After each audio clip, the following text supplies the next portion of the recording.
Deyirlər ki, Biduzqar kənddə olan infrastruktur belə bu şəhərin yaşayış massivində belə yoxdur. Rəsmi adını isə heç kim bilmir. Söhbət Gəncənin unudulmuş qəsəbəsindən gedir. Əməkdaşlarımız həmin qəsəbədə olublar. İndi bərabər izləyək görək həmin qəsəbənin problemi nədən və nələrdən ibarətdir.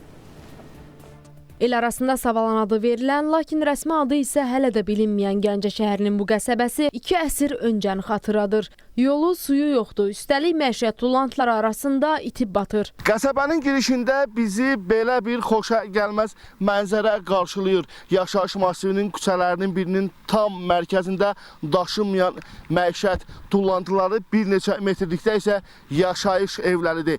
Bir sözlə, buranı Gəncənin unudulmuş ərazisi də hesab etmək olar. Buranın sakinləri 15 ildən artıqdır bu cür acınacaqlı vəziyyətdə yaşayır. Sakinlər deyir ki, dəfələrlə Gəncə şəhər İcra Hakimiyyətinə və Gəncə şəhər Nizami rayon bələdiyyəsinə müraciət etsələr də problem həllini tapmır. 17 ildən çoxdur burada yaşayırıq.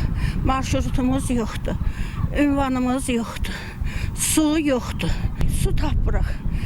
15 gündən bir su gətirdiririk. Çox demişik, hər yerə müraciət eləmişəm. Biz Gəncədə yaddan çıxmış bir yerik, insanıq və niyə yaşayırıq biz? Çətindir vəziyyətimiz. Çox bu ürəməyin düzündə veriblər. Amma sağ olsunlar. Demirlər ki, bunlar nə ilə gedib gəlsin. Cəmaət Allah göstərməsin, yolumuz suyunla unutdu, maşınla gətirdik. Ən birinci növbədə marşrutumuz yoxdur.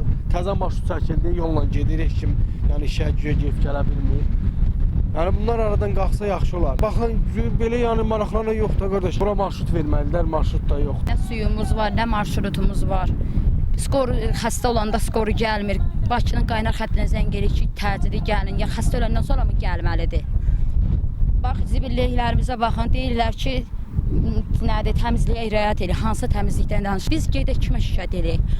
Gəncənin İcra Hakimiyyətinə zəng elədik dedik, o da deyirlər, başından eləyirlər. Savalan adlanan ərazidə 100-dən çox ailə yaşayır. Torpaqlar satılıb, evlər tikilib, lakin rəsmi sənədi də verilməyib. Məsələ ilə bağlı Gəncə şəhər Su Kanalı İdarəsindən bildirilib ki, qurum qəsəbəyə xidmət göstərmir. Gəncə şəhər İcra Hakimiyyətində isə sakinlərin probleminə münasibət bildirilmədi. İlham Məmmədov, Diana Cəlali, Spice xəbər Gəncə.